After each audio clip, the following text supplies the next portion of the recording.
that has a wealth of untapped investment opportunities. Agriculture is among the sectors that has potential for investment, although there are others. So we want to delve into that a little bit more. We'll have a panel discussion shortly where we can talk to a few experts and try to unpack a little bit about what these opportunities are and what they mean for UK companies working in the sector. But first, we'll just dial back for a minute and get a bit of the global perspective, because we're talking very narrowly here, as we should, about what opportunities exist between the UK and Ukraine, but it's important to see this in a global context and find out what's going on in the global agribusiness industry, what trends are shaping trade and investment opportunities, and then we can talk a bit more about what that means for this bilateral relationship. So to do that and to give us this expertise and perspective, I'd like to invite up Alex Lissitsa. He's the CEO and president of the Ukrainian Agribusiness Club. He'll make a keynote presentation, and then we'll pick on him after that with a few questions.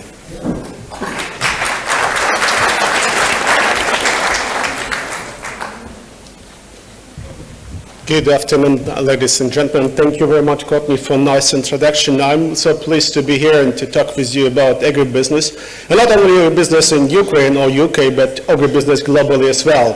I was asked last week to make a presentation about UK-Ukraine trade, but I think just to have a short perspective on UK and Ukraine agriculture trade, we will probably not get the whole information of what's going on globally and how can we react on global trends and global challenges.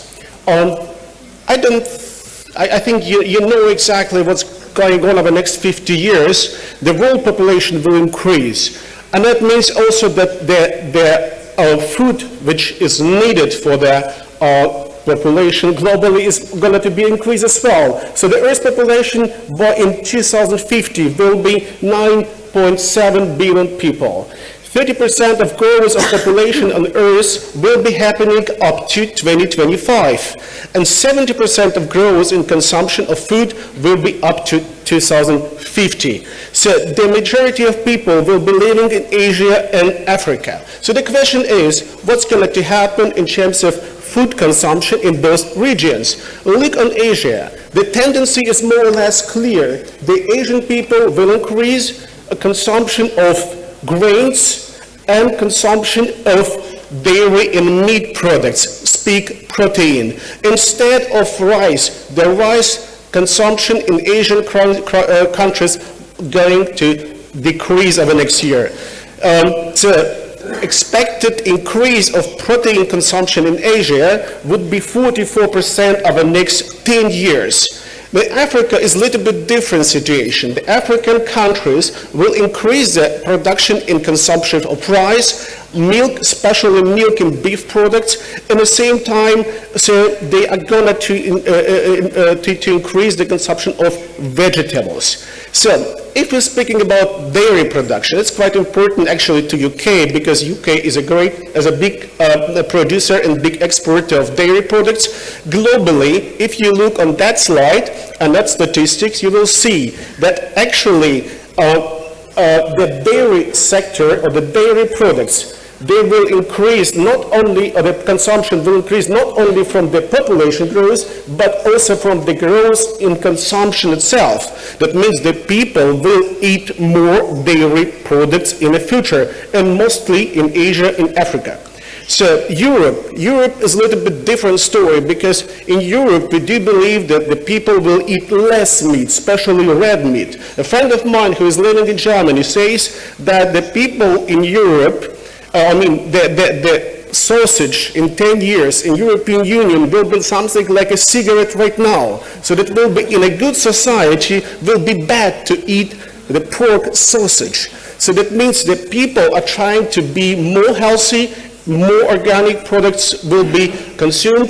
And the same story is that people are becoming more vegetarians and vegans. And the new tendency in Europe is flexitarianism, which means I'm actually 1 week vegan and 2 weeks I'm not vegan. So that depends on my behavior. I do feel myself today vegan, but tomorrow probably I will get fish on my table. So the people are more flexible, and that means the agriculture industry should be also flexible and adjustable to the needs of the consumers, because the agribusiness globally will be driven not by the agriculture policy, not by the producers, but consumers, only by consumers. So, and to fulfill all the global requirements, of course, we need to increase the total factor productivity. And if you look over the last 20 years, the total factor productivity increased globally about 77%. A majority of them coming actually from 3 countries, Brazil, China, and Ukraine. Ukraine is one of the biggest players in terms of productivity growth worldwide, if you look on the tendency of the last 30 years. And the point is that we need to keep that productivity growth at least at 28% just to feed the world. And that means for us, productivity growth means for us efficiency, scale efficiency, management skills, management improvement, resource distribution, but also technological progress, and especially innovations, improvement of agriculture policy, and of course education and research. Just a few words about the innovations, where the world business going to, and that's CRISP technology. It's absolutely different technology that we call GMO, and the world is working on that. Precision farming is almost known and popular in many countries, and even in Ukraine, we do use increasingly precision farming technologies to achieve better efficiency and get better productivity.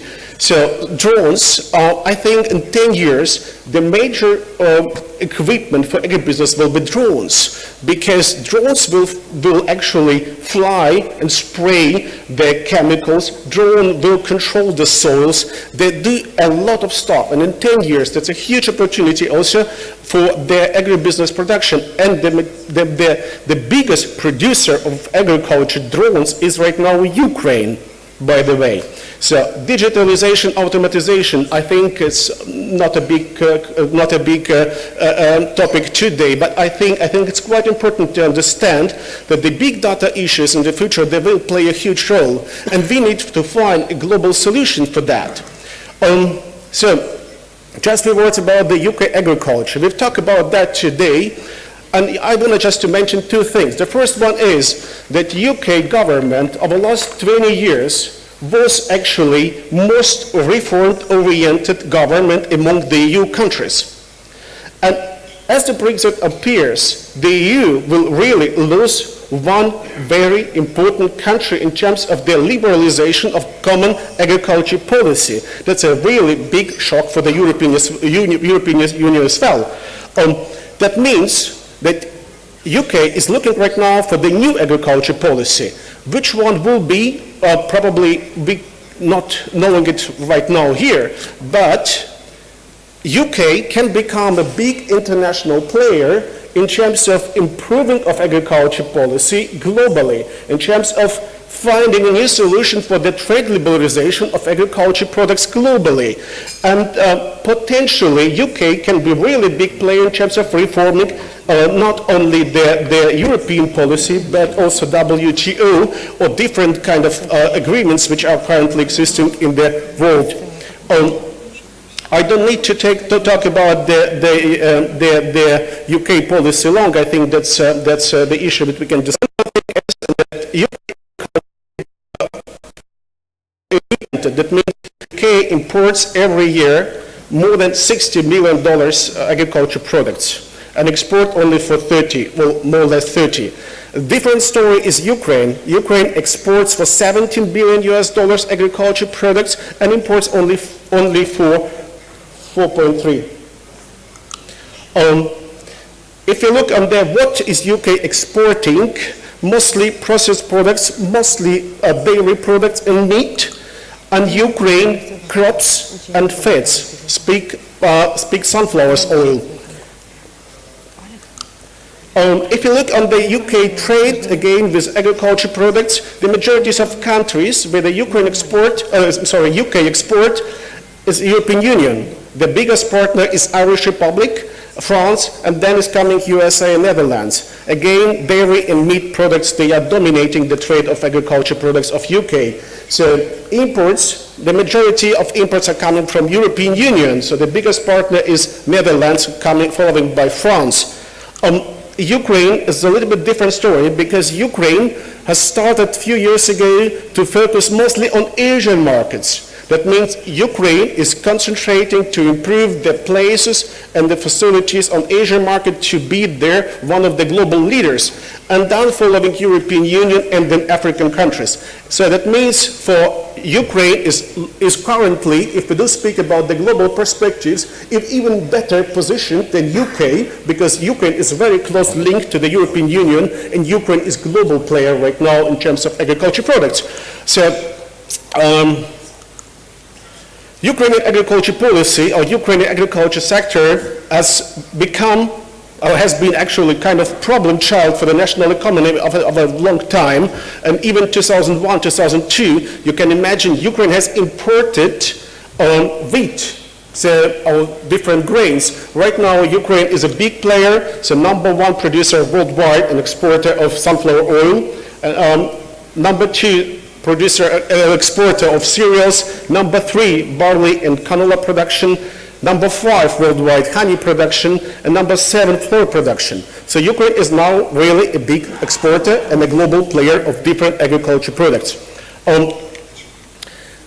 Black soils, I don't need to tell, we have discussed it today. So Ukraine has different opportunities, also including good soils and good climate. But only one thing is, Ukraine is globally one of the big winners of climate change.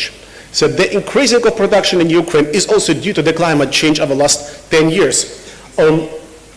So what we have to do in order to be more efficient and more productive in the future and more successful, Ukraine has to open the land market. Ukraine has to solve the problems with infrastructure, and Ukraine has to solve the problem with human capital or lack of human capital in the country. What we can do together, of course, first of all, we can sign a free trade agreement between UK and Ukraine. We can start a supply chain cooperation between both countries in terms of getting and accessing the markets in Asia and Africa, where we can have actually huge opportunities to cooperate.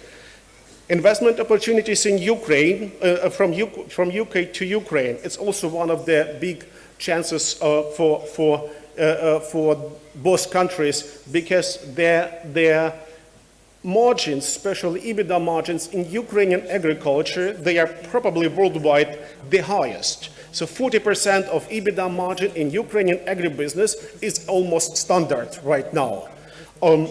IT and Agro, that's a huge perspective. In Ukraine was last year, together with Ukrainian Agribusiness Club, but also with companies like MHP, IMC, created a new platform called Agro Hub, where the IT sector meets the agriculture companies, and that Agro Hub works quite well, and that is also an opportunity to work together with British partners. Education extension, that's, I think, UK is one of the leading nations worldwide in terms of education, so I do believe that we can find a lot of opportunities to improve the educational system in Ukraine and to get worldwide with that improvement skilled to different nations of the world. Thank you very much. I hope I did my presentation in time. Yeah, thank you very much.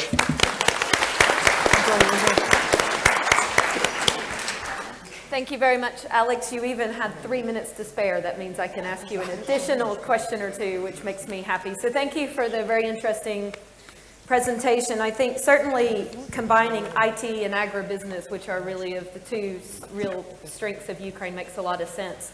Now, obviously, you have your role running the agricultural club for the country, but of course, you are CEO of a major Ukrainian agriculture company yourself. Can you tell us a little bit about what role a company like yours can play in this sector, in making this transition, and what would be helpful to you in terms of UK partners?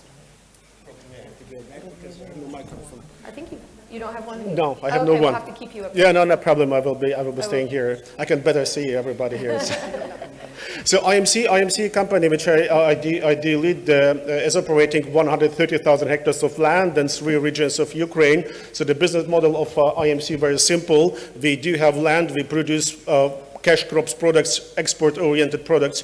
We have own silos facilities. We do export and then reinvest the money again in the Ukrainian agriculture. What we do together with Agro Hub, for example, in terms of finding solutions for for the Ukrainian agribusiness, we do start the kind of agri-benchmark project together with other agriculture companies, and we have initiated that in order to find actually kind of, and do of course kind of innovation diagnostics. So we wanted to try to find kind of solutions for everybody based on the best companies in the sector. And what we found, and I've seen also not only in Ukraine, but also taking a look on the large companies in Brazil and Argentina, Ukrainian agriculture companies, they are probably in the world on the top leading positions in terms of IT. So the Ukrainian agriculture companies, they have invested over the last 5 years billions in new equipment, in new IT solutions, and personnel, etc., etc. What we also doing right now from the IMC company, that we supporting the Ukrainian agriculture system. So we do see the huge lag here, and especially if we speak about the professional skills, of basic skills like operating of the tractors, milking systems, etc., etc. That's exactly what we as a company do for the Ukrainian agribusiness. We invest in agriculture universities. We And anyone who's visited Ukraine knows that the food there is amazing. I'm not an agriculture expert, but I have sampled a lot of that. It's a hobby that Yuriy Bender and I actually share, is Ukrainian food. But part of what makes it special when you're there is that it is so local. The quality is good. It's not traveled far. It's very organic, very natural, homemade feeling. How well does it travel? And is the technology and the packaging and the transport mechanisms there and up to a high enough level that means that the exports are of high enough quality for Western consumer taste? The quality of products in Ukraine has improved over the last 5 years massively, and that's also due to the change legislation, which has been improved since Ukraine has signed the agreement with the European Union. So there are a huge number of companies in Ukraine which produce high quality products and are able actually to export that products and do that right now. So Olga Trofimtseva from the Ministry of Agriculture will talk about that later, but Ukrainian agribusiness is a kind of miracle right now. The only one thing is why, for example, Ukraine, it's my personal opinion, of course, why the Ukrainian products not really known in UK, for example, because of, I think the cuisine is very linked to their traveling. If the people travel to Ukraine, eat there, have a nice experience with the cuisine, then will they bring actually to UK back and say, okay, I like it. Right. Because otherwise, it doesn't matter what kind of promotion we do here in the supermarkets. The people will be probably not really familiar with that products. And I think that's a great opportunity for many UK people to come to Ukraine. Is a what is a company which is a low-cost company? I forgot the name. Ryanair, exactly. Yeah. So they've started to fly to Ukraine, and I think that should be kind of jump for the traveling, and that will be also kind of promotion of Ukraine, additional promotion of Ukraine. Right. It's a very good point that improvements in the tourism sector will only help people become, and hopefully one day that I'll go into my local Tesco and there'll be a huge Ukrainian aisle, there is a lovely Polish section in my Tesco, which I also appreciate. So maybe we'll see. Maybe we hope as well, yeah. We hope so. Let's open up the floor to questions now. Please don't be shy, because it's much more fun if we get some interaction from you. And if you have a question, raise your hand, or just feel free to stand up so I can see you. Okay, yes, back there. And when the microphone comes, just tell us who you are and who you represent. Hi there, I'm Carl Atkin, I'm an agricultural consultant. I've been doing work in Ukraine for about 10 years. My question's on the moratorium. So every year since I've worked in Ukraine, it's going to have been next year that the moratorium is lifted. And there's obviously lots of different views about how it may be lifted, and indeed that could be very positive, but it could also be very negative if it's lifted in quite a restrictive way in terms of controls on corporates or international entities owning land. I just wondered if you could give us your view, as we sit here today, what your mood is, what the mood music is, and what you think the timelines might be. Thank you. Thank you. My personal view, it will be definitely not next year. So that next year we have in Ukraine presidential and parliamentary elections. I don't believe that somebody is going to try to implement a land reform next year during the election year. So, but at the same time, the president of the country strongly supports the land reform and the introduction of the land market. The Prime Minister of the country supports as well. So I do believe that the land reform will be coming in 2021, so that will be passed by Parliament in 2020 and introduced in 2021. The society is more or less ready. The rural people, and we do surveys every year in the rural communities, they are also more or less ready. And I think that's just a question of time which should be introduced. There are a lot of small issues which should be improved in terms of land law, but the Ukrainian parliament has done a great job actually that year in terms of consolidation of land resources, in terms of their successors, etc., etc. So my personal view is the land market is absolutely needed for Ukraine. It can be a huge jump in terms of improving of the investment climate in Ukraine, but also improving of the profitability of the farms. But I do believe that will be happening not that next year. I believe that will be 2021. Thank you for the question. And one here.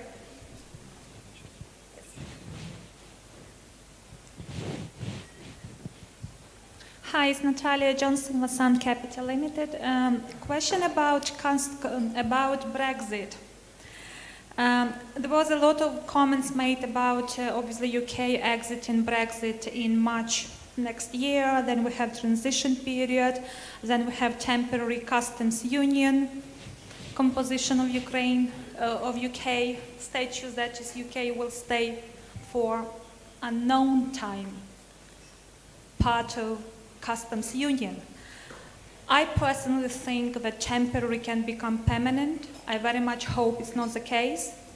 But does Ukraine, in particular in terms of agri-sector, prepare itself for plan B if UK stay much longer than currently anticipated, member of single customs union in EU, how we can improve trade in agri-sector? Thank you very much. Honestly said, I'm not a big expert on Brexit, but what I can say from my personal view that it doesn't matter it doesn't matter UK will leave or will stay or will exit from the EU, or will have some different kind of agreement with European Union. I think Ukraine has a strong position in terms of export of grains to UK, and that will be kept, definitely. UK has a strong position in terms of knowledge transfer to Ukrainian farmers, because a lot of UK agriculture consulting companies, they are working in Ukraine. Even my company uses the experts from UK, and expertise from UK, so that will be kept. The question is, how can we improve that? And that will be probably linked to the decision which will be done only in UK, to leave or not to leave, to stay under what conditions, etc., etc. So right now, that will be the pure speculation about the future. I don't know, honestly say, yeah. Thank you. It's a big question, and some of these questions that you've posed from the audience, I think we'll put to our panelists coming up as well. I think okay, let's take one last question here in the middle, if we can be quick. I'm Shevki Ajuner with EBRD.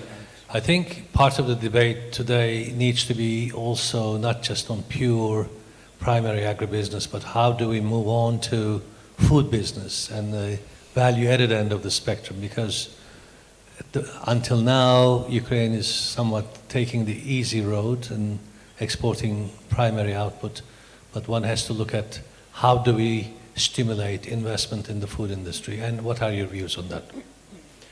I mean, the point is that what I mentioned also before, that Ukraine needs investments.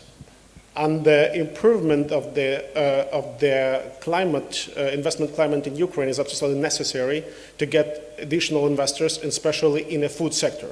Why? Because farming, as I said before, is actually mega profitable business. And the Ukrainian agribusiness companies, they do invest only in the primary farming, not in the food processing. Because food processing takes more time to get the investments back. Very easy. And the money in Ukraine is quite expensive. That means only with international investors, strategic investors, portfolio investors, we can improve the situation, because Ukraine has a huge need on international investments in the food sector. and technologies as well. The technology point is quite important because personally, for example, last year, I was thinking I can do something in terms of production of lysine. Lysine is a kind of protein from corn.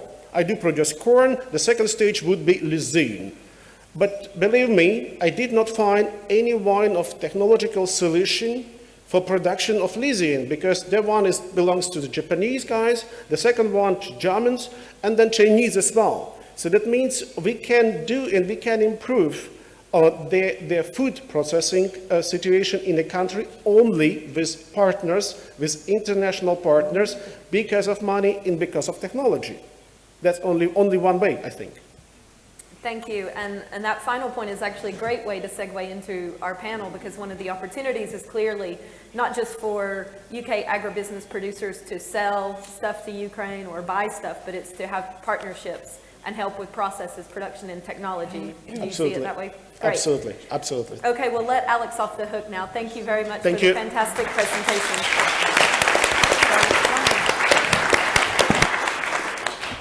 Okay, well, as I said, that sets the scene quite well for us to have more of a discussion about some of these opportunities and partnerships. And I would like to invite my panelists to join me here on the stage, if I may. First up will be Iryna Miroshnyk, who's the president of IMMER Group. This is a company operating, quite large company in the packaging sector for agriculture. Guy Smith, who's the deputy president of the National Farmers Union, who can give us some of the UK perspective and how British farmers might see these opportunities. And finally, Olga Trofimtseva, I hope I vaguely got that correct, who is Deputy Minister of Agrarian Policy and Food of Ukraine, working also on European integration, so she can give us the Ukrainian government view. Please join me if you just save me the seat here on the end, otherwise you can sit where you like.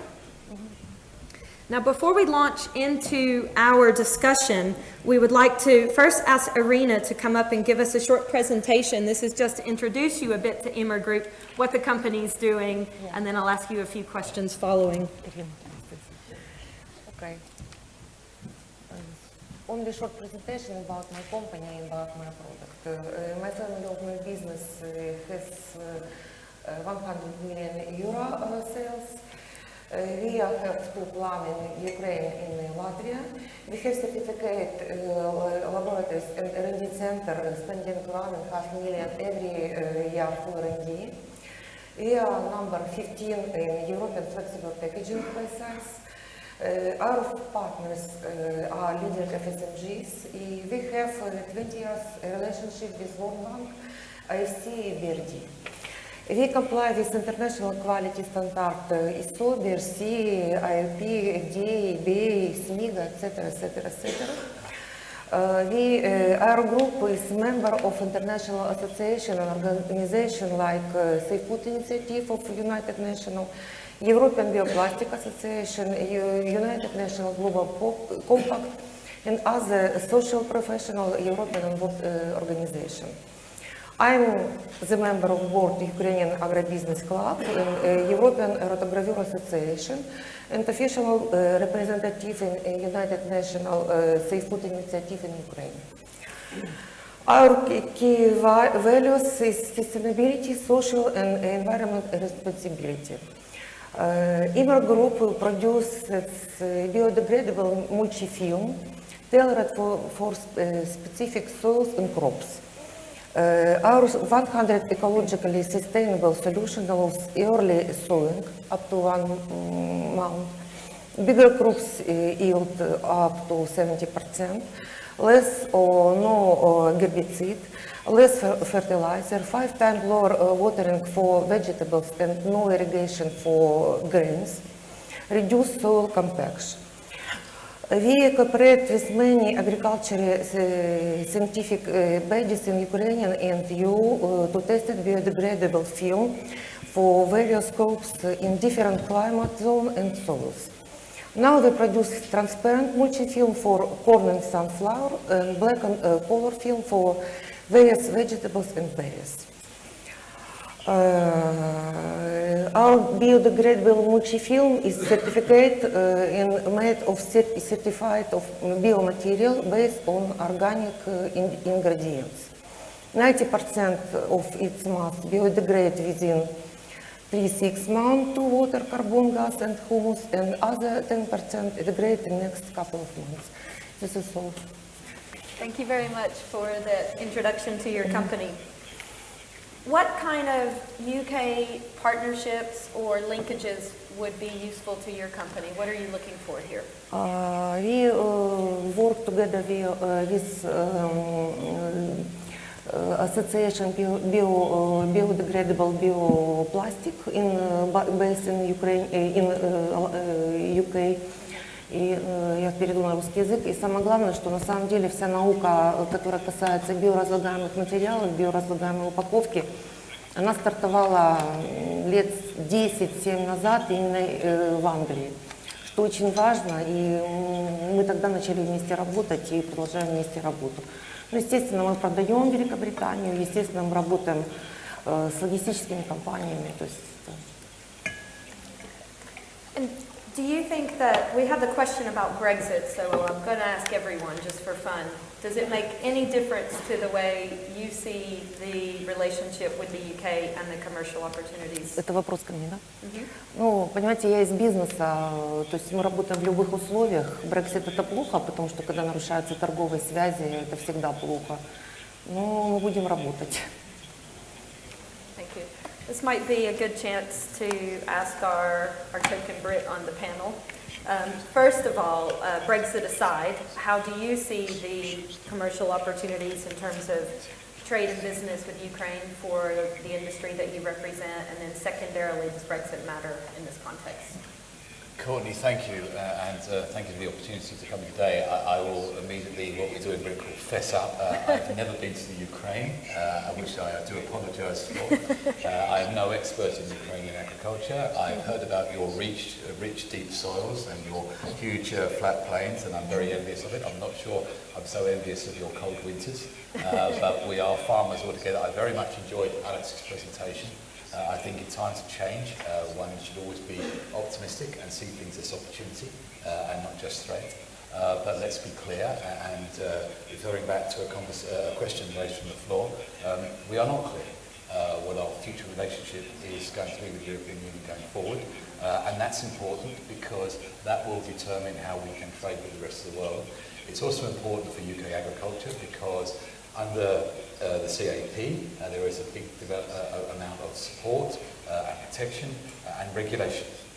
And it's very important how much of that we bring with us when we have this new relationship with the European Union. And regulation is important because it affects the costs. So I represent 46,000 farm businesses, and I'm sure they will be the first to say that they are happy to compete with the rest of the world on the same terms. But if we have high levels of regulation, and our competitors don't, there is a problem. Alex mentioned CRISPR technology, and I enjoy your enthusiasm for new technology, Alex. You're quite right, this is exciting times to be a farmer with satellite technology and robotics and data and whatever. However, unfortunately in the European Union, it's been ruled that CRISPR technology has to be the same as GM, and so it is highly regulated. And if I, as a UK farmer, suffer that same regulation, I will not be able to deploy that technology to my advantage in the same way. So these are all issues that I'm afraid must be considered in the wider context. I don't want to sit here as a UK farmer and say, I demand to be protected, I want a fortress UK, I want nothing to do with these vast arable lands of the Ukraine. We must see its opportunity, but we must be realistic that the future is not clear and there are some big challenges out there. Okay, and in terms of Ukraine itself, so there is a lot of uncertainty in these broader relationships. What questions might you have when you're looking at Ukraine as an area of opportunity and partnerships? What other concerns and challenges would you think that farmers in the UK would have? I like to think UK agriculture is a leading force in technology and research. That is our history. I'm not so sure, we might have dropped the ball slightly in the last 10-20 years, but we have great centres of excellence in the UK, and obviously if we can share that technological platform in other parts of the world, that's to a mutual advantage. But again, let's be clear, The point was made about manufactured food, and it's a very good one, but we are essentially talking about commodities here. You are, in Ukraine, big exporters of commodities, and the UK is 50% self-sufficient in its food needs, so it will always import 50%. The question is where it imports it from and what impact that has on its home farmers, and I'm afraid I'm here to represent British farmers. Thank you. And if we turn to get the Ukrainian government perspective, Olga, and please excuse my formality, I'm going with first names just because they're easier for me to pronounce, so please forgive me. What do you make of what you've heard, both in terms of Alex's presentation and what your co-panelists have said so far? Yeah, thank you very much. I'm also very glad to be here today. And first of all, I would like to say, Alex, I really hope that your friend, German friend, is not right, and this awful story will not happen to their old traditional sausage. I don't want to eat my steak someday in this was a really upsetting revelation. Smoker room. And the second thing I would like to say at the beginning that Mr. Smith, you are hotly invited to Ukraine to visit in nearest future, not in the winter, please, but someday in May of next year. You are hotly welcome.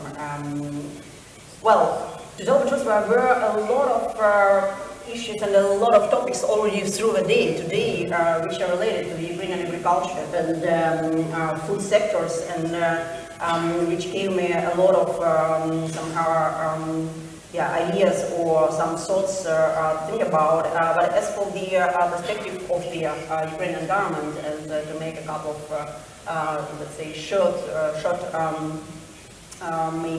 statements here. First of all, I also would like to reflect to the previous question, because I know that that's interesting for almost everybody who is presented here at this event today. It's about the agricultural land market. I would like to assure you that agricultural land market is coming. It's definitely will come in Ukraine in the next years. Yes, I can only confirm what already Alex said from the governmental point of view. I'm personally also not expecting agricultural land market opening till the elections 2019, that's clear, because the issue is really very sensitive, both from a political and social points of view, but you made a huge progress on that. And when I came to the Ukrainian government just 2 years ago, and talked to the small farmers and landowners, representatives of the Farmers Union of Ukraine, we were strictly against the land market, and we were very angry on me when I even asked them about this issue. During these only 2 years, the situation really changed, and as Alex mentioned already, society may be not completely ready, but at least the majority of the even small producers and landowners, we are already understanding that without the properly functioning agricultural land market, we are going nowhere, in fact. And another open secret for everybody who is already working in Ukraine, there is an agricultural land market. But it is a gray land market, in fact, which is very well working at the moment. But again, it's under the radar of the official, let's say, market mechanisms and regulations. This is the first point. As for the all the things which were said about the global situation, global agricultural trade, and many trends, and what we are expecting from the EU exit of the United Kingdom. Actually, it was a good question. What will happen if nothing much will happen next year? I must say that we in the ministry see really at the moment, and not only in the ministry, but in government and other non-governmental bodies and agencies at the moment, we're working very hard to position Ukraine as a real global agricultural and food player. I heard already today many times that we are breadbasket of the world, of Europe, but we have this nice black soil, that's everything is perfect and good, but let's be honest, and I'm saying it openly everywhere.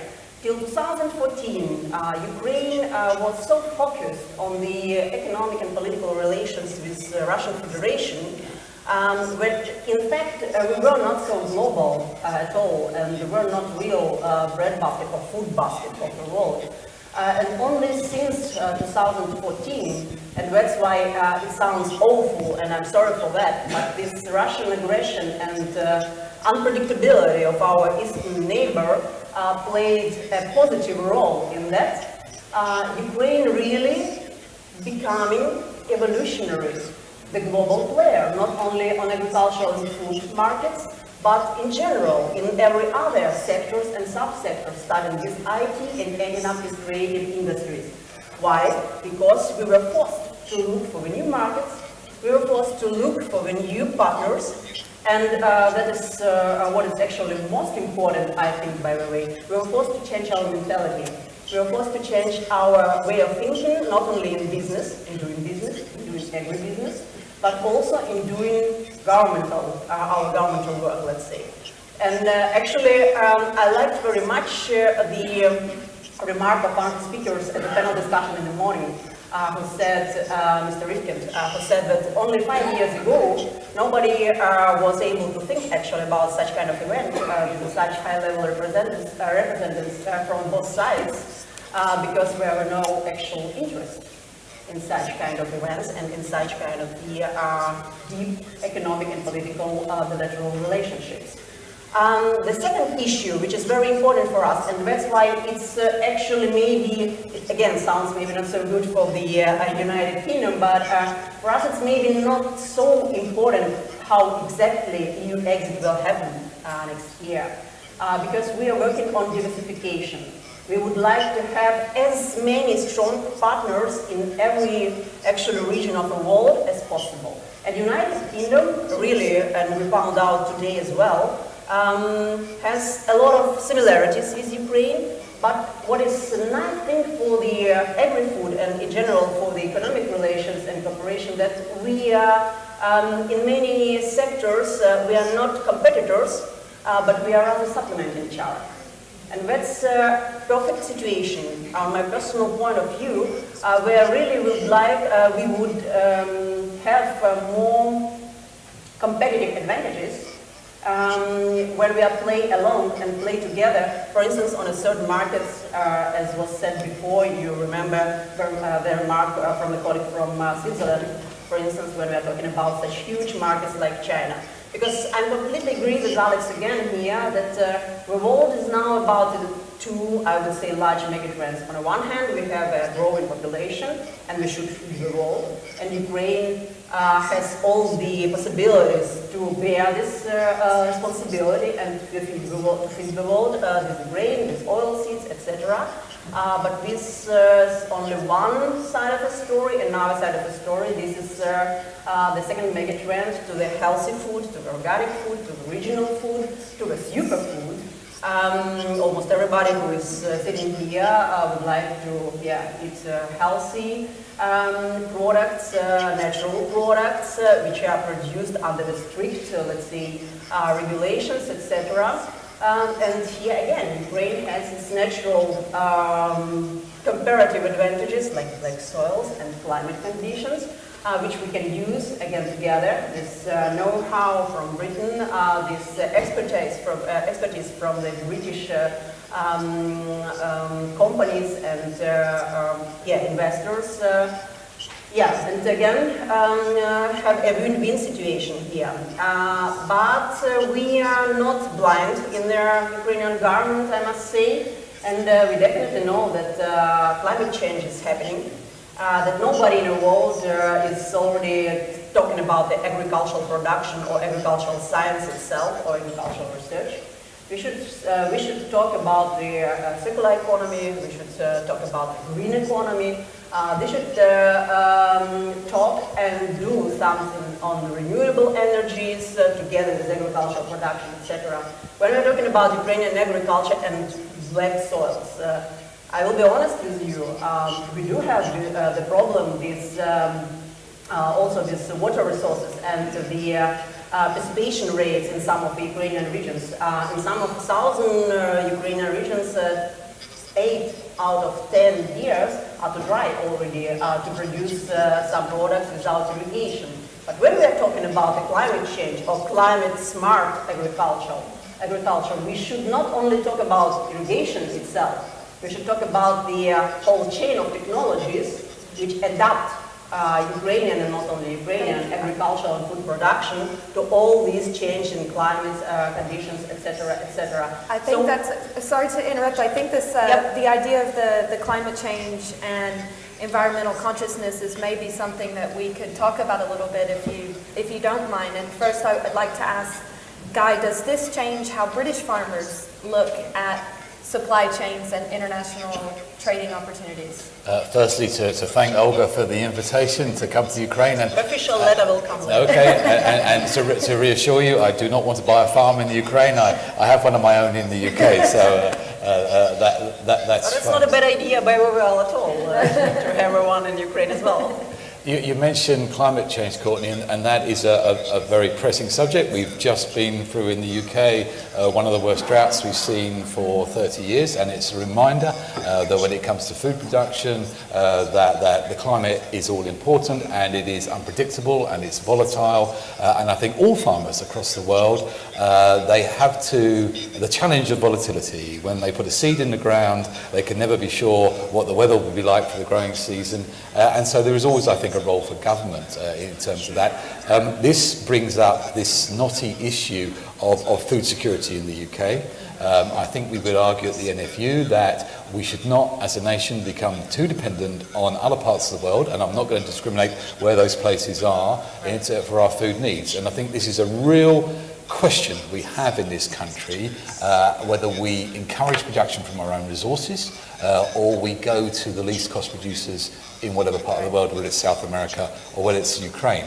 And I think this is a good conversation to have, and I think it's sort of well illustrated when we think about our future relations with countries like Ukraine, who, just like the UK, are now trying to find their place in a changing world.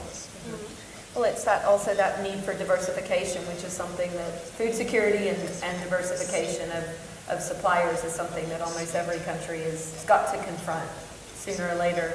And this is where there could be some linkages on both sides. I'd like to ask Iryna, because obviously environmental issues are huge in the packaging sector, and you mentioned some of the biodegradable technologies and efforts you're making. How does this impact a company like yours, and does that also lend your company to look for partners in countries like the UK to assist with these kinds of technologies? Еще раз по поводу изменения климата и вообще всех трендов, которые у нас сегодня происходят. Да. То есть изначально мы все смотрим не только на улучшение эффективности, потому что меняется климат, меняются затраты, то есть разными способами. Технология, которую мы предлагаем, она тоже улучшает, скажем, повышает эффективность и сельского хозяйства в том числе. То есть, и работали мы не изначально вот с наукой из UK, дальше это были Германия, Франция, то есть это общее достижение. Что касается общего тренда директив ЕС, мы все знаем, что есть какие-то границы, и мы все идем все-таки в более экологичные упаковки, замену там, где возможно и нужно полимеров на биоразлагаемые материалы. То есть по поводу изменения климата, мы говорим о Великобритании, об Украине, у нас фактически районы, которые всегда были, не страдали от отсутствия влаги, они в этом году оказались в районе засухи. В прошлом году то же самое. Латвия, страна, которая вообще никогда не думала о засухе, в этом году объявила национальное бедствие. Поэтому все меняется, мы должны это понимать, и максимально менять свои технологии и смотреть вперед. И вот то, что мы предлагаем, опять же, без воды, минимизация расходов воды, либо нет гербицидов, что очень важно. Сегодня мы знаем об этих скандалах с гербицидами и проблемах во всем мире и в Европе. То есть минимизация расходов всевозможных добавок, это тоже эффективность и экология. То есть мы все вместе смотрим с разных сторон. Поэтому... Thank you. Yes, it's affecting every company in different ways in the sector, and again. Главное объединить усилия и найти лучшее решение все вместе. Yes, quite a good point. And on that, I'd like to, we'll open up the floor in just a moment for questions, so be thinking what you'd like to ask us. Olga, for companies in the UK who are interested in exploring opportunities in the sector in Ukraine, what should be their starting point? What should they do? First of all, I really would like to confirm what you already heard a couple of times during today. Ukraine has changed tremendously, and I'm saying that not because I'm the Ukrainian governmental representative, but because of my background. I was come from Ukraine to Germany in 2002 and spent in Germany 13 years. Came back in 2016 in a totally different country, and now I'm here. The point of irreversibility of the reforms in Ukraine, including the battling of corruption, including all of the negative things which you heard maybe about Ukraine, we've overcome already.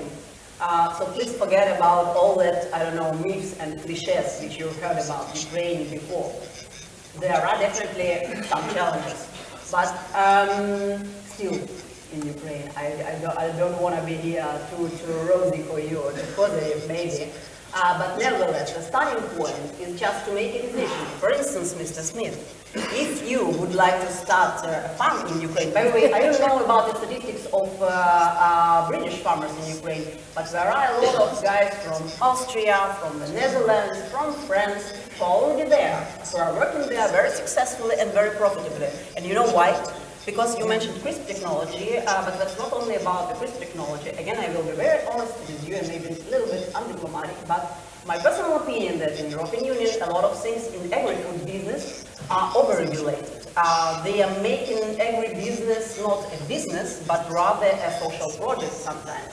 And that's the crucial difference between Ukraine and European Union. In Ukraine, we are doing agribusiness. This is profit-oriented, yes. But this is with a high profitability, this is sustainable, this is high in many cases at the moment, in the majority of the cases at the moment, with the high standards of the social responsibility as well. Just ask Alex again, just ask the owner of MHP, etc. Other companies, or Iryna even, by the way.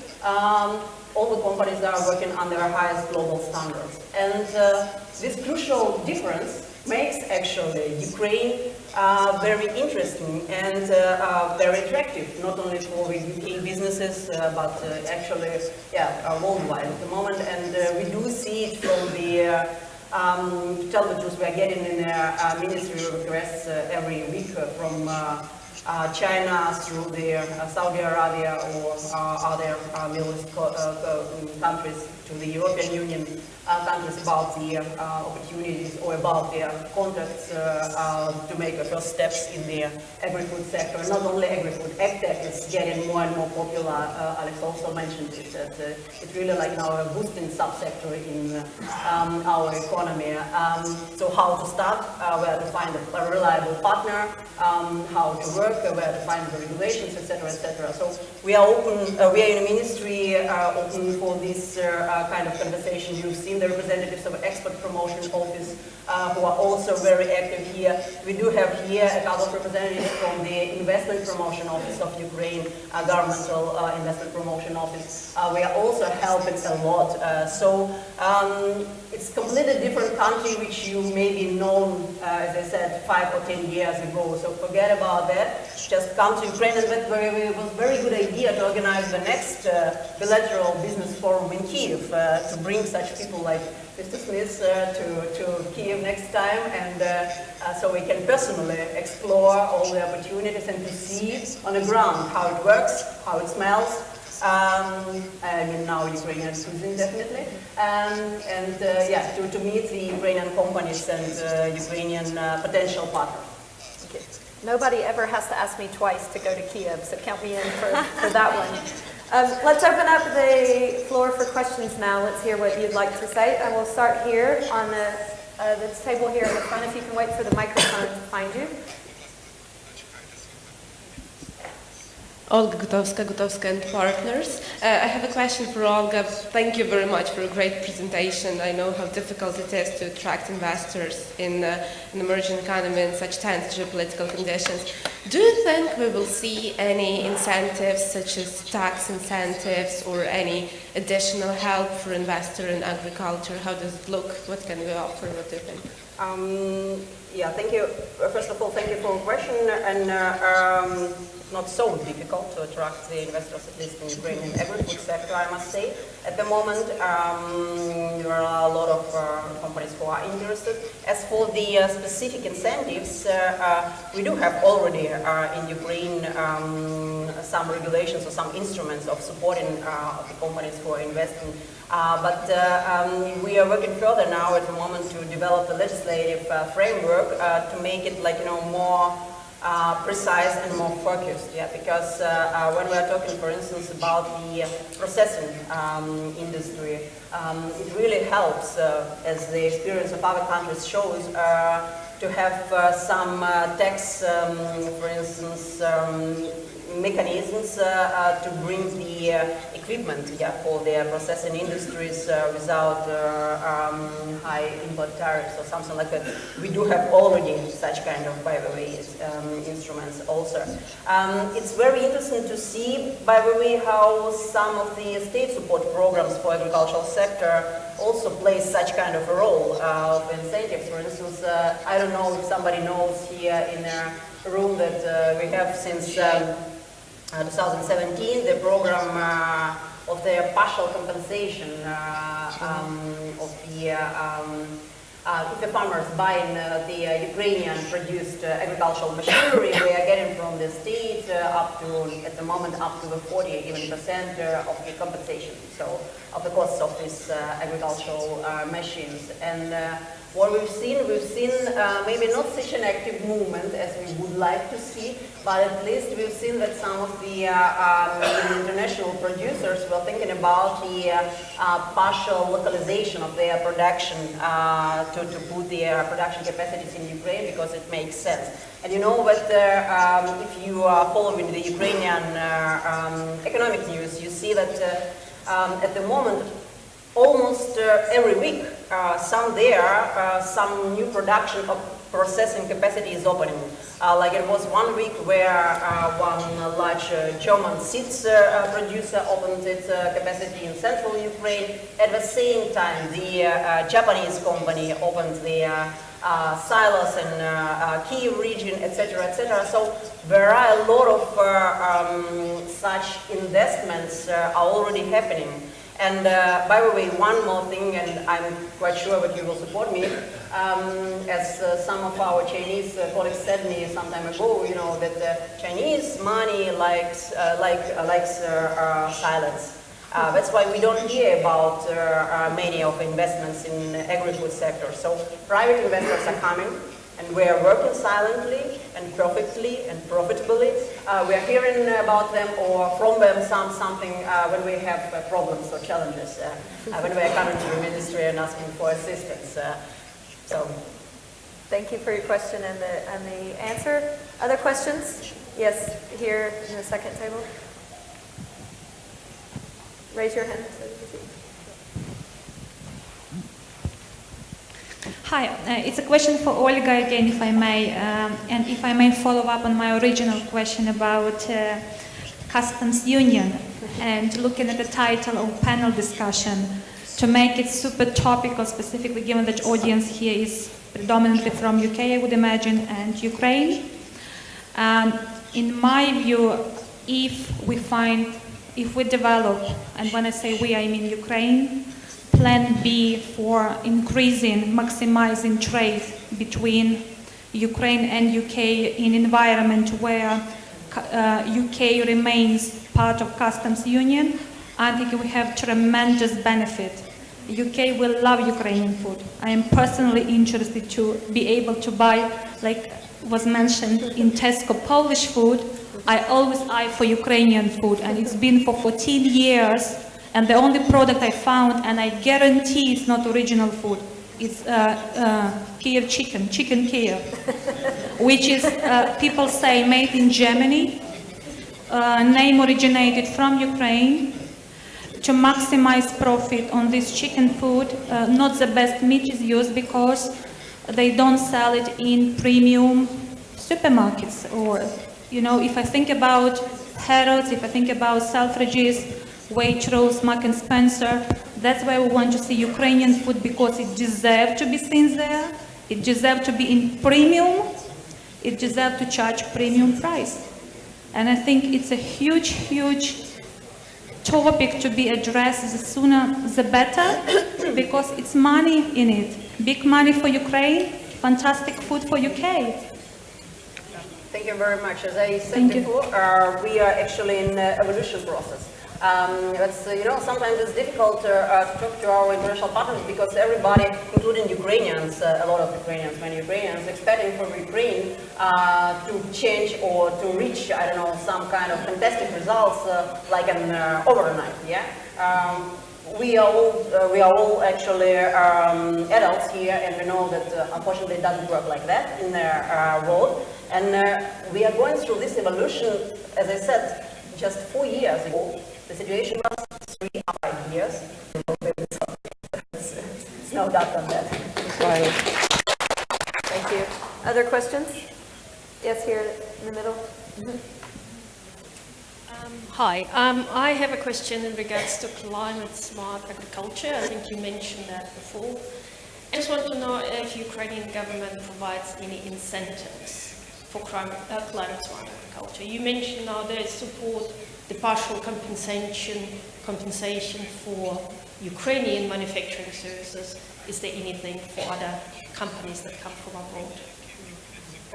Thank you very much. I'm personally a great fan. I'm talking about that very often, that I really would like to see next year or over next year in the state support programs some supporting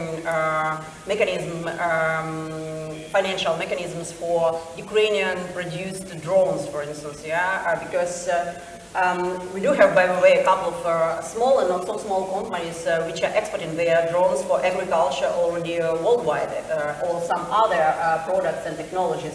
As for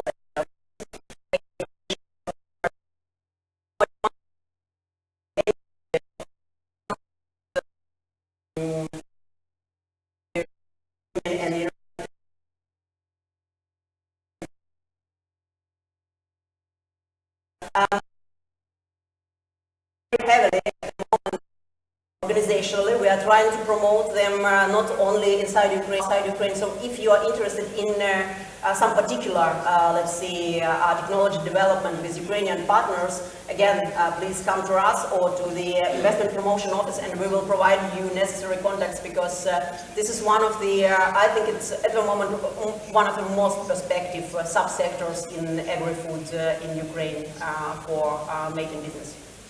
Thank you. Any other questions? Yes, right here.